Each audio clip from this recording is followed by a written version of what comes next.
Le Premier ministre Pham Minh Chinh est accueilli à sa descente d'avion par des représentants de l'administration locale, l'ambassadeur de France au Vietnam, des représentants du ministère français de l'Europe et des Affaires étrangères, l'ambassadeur du Vietnam et d'autres diplomates vietnamiens en France.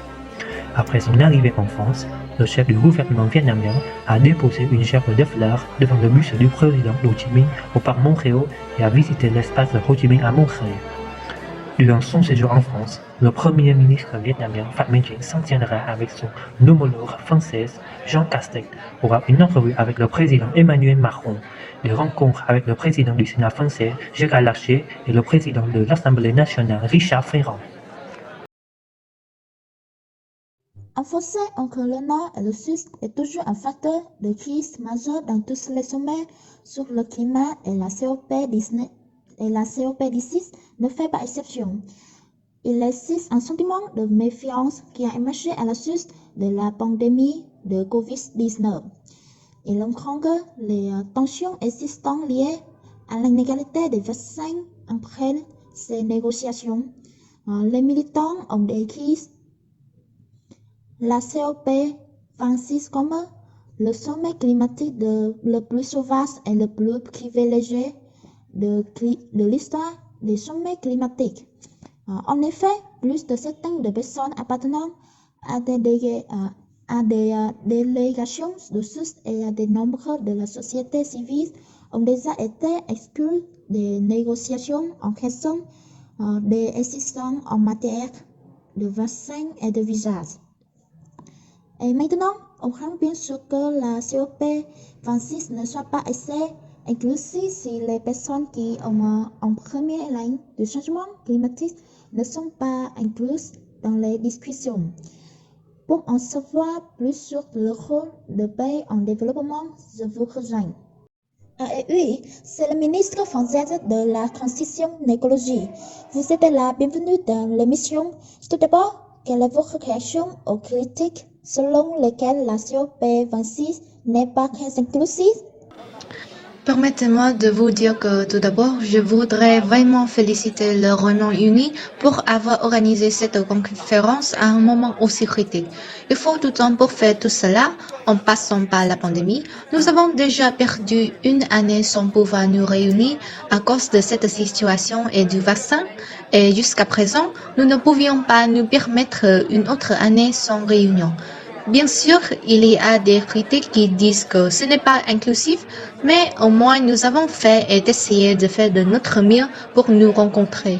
Une partie, l'Égypte par exemple, a fait et que quand il y avait des réunions virtuelles, l'Égypte a accueilli en juin dernier la négociation informelle qui a commencé pour la substance et le SPI pour le groupe africain parce que nous voulions nous rassurer que tout le monde est là, que tout le monde fait partie du processus. Nous ne disons pas que cette conférence est très semblable à d'autres où il y a plus de 20 000, 27 000 ou 30 000 participants. Mais au moins nous faisons de l'effort avec toutes les précautions et tous les PCR qui ont été faits. Donc ce soit une bonne intention que nous avancions avec la fondation de l'accord de Paris. Parlons un peu plus du financement du climat. Ce serait l'un des principaux sujets de débat. Pensez-vous que la COP26 serait en mesure de faire avancer le dossier du financement du climat? J'espère que oui, car il s'agit d'un goulot d'étranglement depuis l'accord de Paris, depuis l'engagement pris par les pays développés de 100 milliards USD qui n'a pas été atteint et qui ne l'est toujours pas. Ce que nous aimerions vraiment voir sorti de cette COP26 en tant que pays développé, c'est au moins un accord sur l'objectif à long terme pour le financement ainsi que sur la définition de l'adaptation. Si cette conférence aboutit à ces deux choses, nous avancerons. Mais la résolution du financement du climat ne sera pas résolue par la COP26. C'est un long débat. C'est l'élément central de tout le processus. Donc, si nous avancerons vraiment avec ces deux financements à long terme et la définition de l'adaptation, je pense que cette partie du paquet pourra aller de l'avant. Et il y a peu de temps, le président français Emmanuel Macron a déclaré que l'objectif de 100 milliards de dollars américains pourrait être atteint en 2025 et qui souhaitait l'augmenter davantage. Le monde en développement a dit qu'attend des fonds pour atteindre ces financements.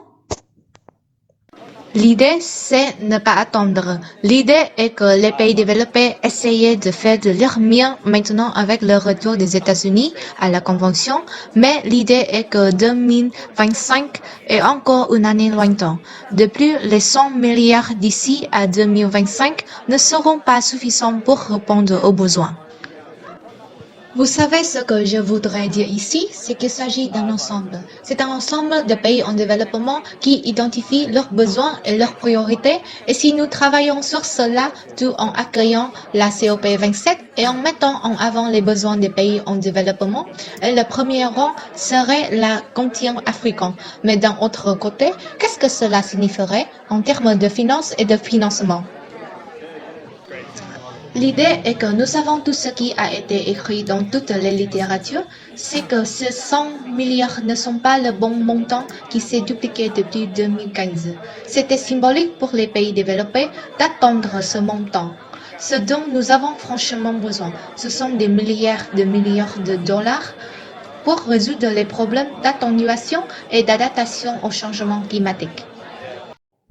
Nous constatons que la confiance mutuelle entre le Nord et le Sud s'est effondrée après la pandémie de Covid-19. Que faudrait-il, selon vous, pour regagner la confiance des pays en développement? Une chose est que nous n'interprétons pas mal de l'accord de Paris et que nous mettons en œuvre l'accord tel qu'il a été convenu, c'est-à-dire traduire la réalité de la responsabilité commun mais différenciée. C'était l'essentiel des besoins des pays en développement dans l'accord de Paris. Merci beaucoup. Oui, la parole publique pour avoir partagé votre analyse alors que la COP26 est en cours. Vous avez entendu que leur ambition et le financement seront un sujet clé de la COP26.